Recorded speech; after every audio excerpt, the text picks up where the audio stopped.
কি? এনসিপিকে সরকার সুবিধা দেওয়ার জন্য এনসিপি থেকে মানে লাগামহীন অনেকটা, সেটি কি মনে হয় আপনার কাছে?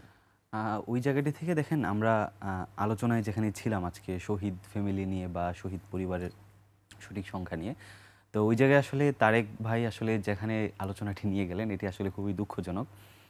তিনি আসলে শহীদদের সংখ্যা বা হচ্ছে শহীদদের যথাযথ রাষ্ট্রীয় সম্মান পাওয়ার ক্ষেত্রে না ক্ষেত্রে সেটিকে আসলে এনসিপিকে জড়িয়ে ফেলেছেন, যেটি আসলে এক ধরনের ভিত্তিহীন অভিযোগ বলা যেতে পারে আর কি। আসলে শহীদদের সংখ্যা নির্ণয়ন করা এবং শহীদদের প্রাপ্য সম্মানটুকু দেওয়া এটির দায়িত্ব তো সরকারের।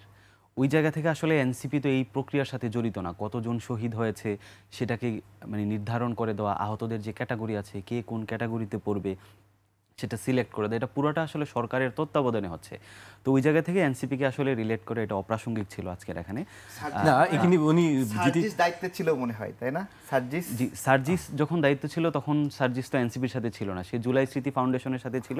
যেটি আমি প্রথমেই বলেছি যে আসলে শহীদদের সংখ্যা এবং আহতদের সংখ্যাটি এটি নির্ধারণের দায়িত্ব আসলে জুলাই স্মৃতি ফাউন্ডেশনকে দেওয়া উচিত না। কারণ জুলাই স্মৃতি ফাউন্ডেশন তো আসলে এই ব্যাপারে তারা বিশেষজ্ঞ না, এটি তো আসলে সরকারের দায়িত্ব। এটি যেটির সাথে আসলে প্রশাসন, আমার ইউনো জড়িত, জেলার ডিসি জড়িত, মানে যেই ভেরিফিকেশনটা হচ্ছে লোকালি একদম প্রান্তিক লেভেল থেকে যেভাবে শহীদ আহতদের লিস্টটা করা হয়, এটা হচ্ছে আপনার স্থানীয় প্রশাসনে যে ইউনো আছে তার মাধ্যমে, সেটা আসলে ডিসির তত্ত্বাবধানে, তারপরে এটা হচ্ছে এখানে মন্ত্রণালয়ে আসে। তো ওই জায়গা থেকে আসলে যেই কাজগুলো পুরো সরকারি, সেখানে আমি যেটা প্রথমেই বলেছি সরকারের দুইটা ভুল ছিল। এখানে যাকে স্বাস্থ্য উপদেষ্টা দেওয়ার কথা ছিল, যার এক্সপার্টিস আছে, তাকে দেওয়া হয় নাই। দ্বিতীয়ত হচ্ছে এই শহীদ আহতদের লিস্টটা আসলে জুলাই স্মৃতি ফাউন্ডেশনকে এখানে একত্রিত না করে এটা আসলে সরকারি তত্ত্বাবধানে হওয়া উচিত ছিল। এটা আমি আসলে প্রথমে বলেছি। দ্বিতীয়ত হচ্ছে দেখেন, একটা গণ অভ্যুত্থানের পরে আসলে রাষ্ট্রের যে পরিস্থিতি থাকে, সেখানে একটা রাষ্ট্র একটা স্টেবল অবস্থায় আসতে সেখানে কিছুদিন সময় লাগে। তো ওই জায়গা থেকে আসলে বিশ্বের যেখানেই গণ অভ্যুত্থান হয় না কেন, গণ অভ্যুত্থান পরবর্তী দেখা গিয়েছে সেখানে একটা রাষ্ট্রের শাসন কাঠামোতে একটা পরিবর্তন আসে। ওই শাসন কাঠামোর, নতুন শাসন কাঠামোর মাধ্যমে একটা স্টেবল রাজনৈতিক স্থিতিতে আসার আগ পর্যন্ত যে ভায়োলেন্সগুলো ঘটে, এটা প্রত্যেকটা রাষ্ট্রেই গণ অভ্যুত্থানের পরে এই ধরনের আসলে আমরা মিসম্যানেজমেন্ট দেখতে পারি, যতক্ষণ না পর্যন্ত একটা মানে সেন্ট্রালাইজড একটা গভর্নমেন্ট এখানে আসতেছে। তো এই জায়গা থেকে আসলে বাংলাদেশের গত এক বছর ইতিহাসে সরকারের যেমন এই ব্যর্থতাগুলো আছে, শহীদ আহতদের পুনর্বাসন এবং বিচার, পাশাপাশি কিন্তু আসলে একটা স্থিতিশীল রাষ্ট্রের দিকে যাওয়ার ক্ষেত্রেও কিন্তু আমরা অনেকগুলো পদক্ষেপ দেখেছি। আপনি যদি দেখেন বিপ্লব যেখানে হয়েছে, আপনি যদি ফ্রান্সের যে বিপ্লবের কথা বলেন, সেখানে ফ্রান্সের স্থিতিশীলতা আসতে 4 বছর সময় লেগেছে।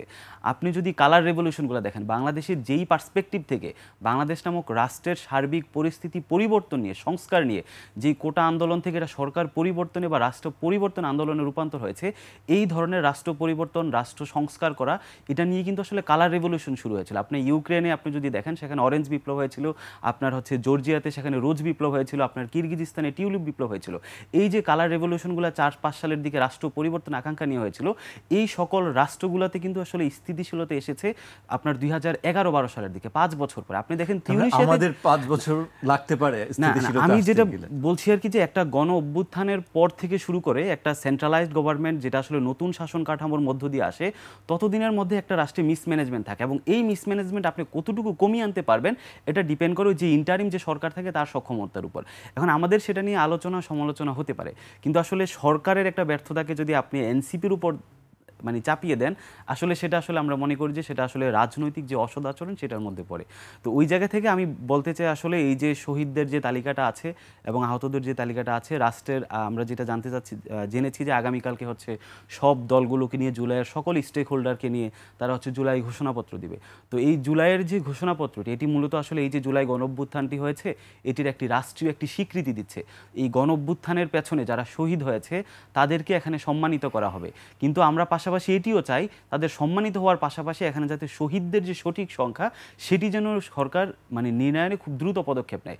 দ্বিতীয়ত হচ্ছে এই যে জুলাই গণঅভ্যুত্থানের স্বীকৃতি আগামীকাল 5 আগস্ট সরকার জুলাই ঘোষণাপত্রের মাধ্যমে দিবে, সেখানে আহতদের যেন পুনর্বাসনটা সঠিকভাবে হয় এবং পরবর্তীতে তাদের যেন সুচিকিৎসাটা যেন সরকার মানে গুরুত্বের সাথে দেখে। আমরা আসলে আলোচনাটা এই জায়গায় আমি রাখার জন্য আমি আসলে তারেক ভাইকে অনুরোধ করব যে আসলে সঠিক জায়গায় আলোচনা না করে, আমরা তো বিগত 15 বছর দেখেছি যে যে কোনো কাদা ছুড়াছুড়ি হয়, মানে আওয়ামী লীগ যেটা কোনো কিছু হলেই সেটা বিএনপি জামাতের উপর দায় চাপিয়ে দেয়।